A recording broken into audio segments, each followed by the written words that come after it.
First, I want to say, we'll start off by saying thank you to the Giles NAACP branch, which I am now a part of, for letting me speak today on such an important day for the nation in remembrance and such an important event for the town of Pulaski itself. Yes, it does look a little bit different from the past years the branch has held this event, but all that matters is that our town still has a way to celebrate MLK this year because of the branch's hard work despite COVID-19. So thank you again for making this happen. Of course, when trying to come up with the words to say for this event, I struggled more than I could really ever imagine. I mean, we're talking about speaking to the community on Martin Luther King Jr. Day. Like, I've been learning about the dude since second grade, so I can't just come on here and say he was a cool dude who had a big dream. However, finding those words changed on January the 6th of this year.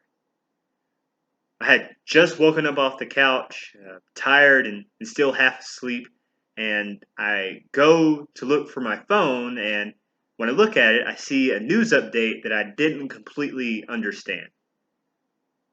It said that the U.S. Capitol had been overrun by protesters, and that they've actually entered the building. Next thing I know, the rest of my family joins me in the living room, and we all just sit there watching the news in dismay, in terror, and just overall shock. I'm sure we all have some stories to tell about that day and how we felt about the very idea of that happening in such a protected place. But let me tell you what stuck out to me the most in that moment. As I'm sitting there watching the TV, an image popped up on my screen that gave me the words to talk about today.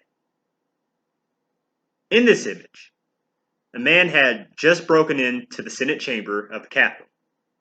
And what he decides to do with his time is sit in the chair of the presiding officer of the Senate, which is probably one of the most important chairs you can sit in federal government.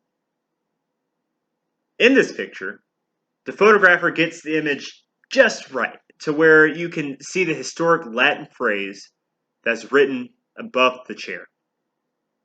And that phrase is E pluribus unum, a phrase that is translated to say, out of many, one. So here we have a picture that solely represents the huge divide within America, with a phrase in it that historically goes to show the unity the American dream should have. Here we have a phrase that describes many backgrounds and many ideologies and religions and cultures forming one unified nation.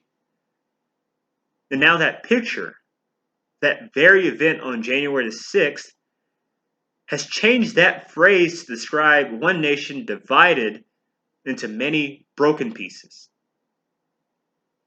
That nation, or that one picture, describes an entire decade of America that we've been living in. That one picture physically shows how America has went from e pluribus unum to unum e pluribus. America has went from many pieces forming one nation to one nation breaking into many pieces. We've all seen it in this town itself and across the nation. Politics has simply divided us apart. The cultural gap between generations continues to get wider. The fight for equality seems to always be on the back burner of the nation. I mean, we can't even agree as a nation on whether mask saves lives or not. Yes, there is a divide in America, as we're all probably aware of by now. But I'm also here to tell you that 53 years ago, the man we're honoring today realized the exact same thing. And him realizing this half a century ago shows that unum e pluribus we see has always existed in the America we like to believe in. And unum e pluribus we just simply choose to not acknowledge. 53 years ago, to a crowd at Stanford University, Dr. Martin Luther King Jr. talked about the very same America we live in today. He saw an America so divided that he titled his speech "The Other America," in which he talked about the two very different American ideals he saw in his country and his society at the time. In his speech 53 years ago, he says, "One America is beautiful for situation. In this America, millions of people have the milk of prosperity and the honey of equality flowing before them.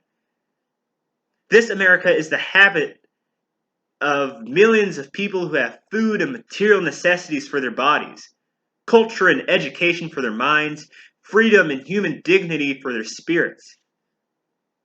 In this America, children grow up in the sunlight of opportunity." But there is another America. This other America has a daily ugliness about it that transforms the buoyancy of hope into the fatigue of despair. In this other America, millions of people are forced to live in vermin-filled, distressing housing conditions where they do not have the privilege of having wall-to-wall carpeting, but all too often, they end up with a wall-to-wall rats and roaches. In this other America, thousands of young people are deprived of an opportunity to get an adequate education. Because the schools are so inadequate, so overcrowded, so devoid of quality, that the best in these minds can never come out. In this other America, unemployment is a reality, and underemployment is a reality. Do those two Americas Dr. King described not share the same qualities we see in our broken nation today? Of course, we all had this idea of Dr. King's first America before. We all share the same unifying America, or e pluribus unum America, as Dr. King. I mean, all he simply did was describe the American dream we all grew up learning, aspiring to. But what about his other America? What about this unum e pluribus America we share? Dr. King says that in his other America, millions of people are forced to live in vermin-filled, distressing housing conditions. In our America today, we are still forced to stay in the inadequate ghettos stench with the smell of de facto segregation, simply because they can't afford the higher lifestyle that America has promised to provide.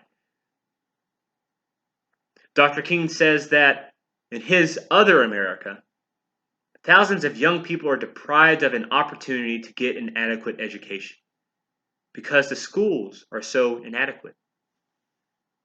But in our America today, millions of students within the public education system don't even feel encouraged to go into post-secondary education, whether that may be college or tech school. Even with that in mind, many of our historical black colleges and universities are still struggling to stay afloat. In Dr. King's other America, unemployment and underemployment is a reality. When within our current America, our broken America, a global pandemic has made that statement all too familiar with millions of families in the U.S. Many of the families who are most likely watching this program right now. Yes, There is a divided, broken America. The fact that we're dealing with the same broken America Dr. King spoke about 53 years ago isn't meant to frighten you or alarm you at all. Well, at least a little bit. The point is that if Dr. King can point us to the problem 53 years ago, then surely he can point us to the solution today. And he does that with the very same speech he gave to a crowd at Stanford University 53 years ago. The fact is that many Americans, too many Americans, believe that the only way a man or woman can raise themselves out of this despair is by lifting themselves up by their own bootstraps, or by doing the work themselves and only themselves. And for all I know, they might be right about that statement. I don't know. I'm just a black young adult just trying to get through college. But what I do know is that you can't expect a man nor a woman to lift themselves by their own bootstraps when they've been given no bootstraps to lift. From slavery to segregation to discrimination to the police brutality we see now, the black and minority communities have been bootstrapless for quite some time. Dr. King taught me that today. If we want to move past that, in order to finally get to the e pluribus unum America we dream of, we have to be willing to recognize our shortcomings, admit to our wrongs, and push on arm in arm, even with the people we don't agree with. Only then, with that kindness and determination, may we truly begin to understand each other and change those stone cold hearts that we deal with every day. Those stone cold hearts who want to see a broken America rather than a unified America. Only then will that capital picture that's etched in our heads become a piece of history rather than a reminder of reality. Either way, no matter how hard that road or that solution may seem, we're all destined to get there. No matter your race or your ethnicity, age, religion, or creed. We will get to that unified America because, as Dr. King said to close his speech 53 years ago, both the sacred heritage of our nation and the eternal will of the Almighty God are embodied in our echoing demands. So, however difficult it is during this period, however difficult it is to continue to live with the agony and the continued existence of racism, however difficult it is to live amidst the constant hurt and the constant insult and the constant disrespect, I can still sing, "We shall overcome." We shall overcome because the arc of the moral universe is long, but it bends towards justice. We shall overcome, and we shall get to that unified America, to that e pluribus unum that's etched on the wall behind the presiding officer's chair in the Senate, that defines America. Thank you.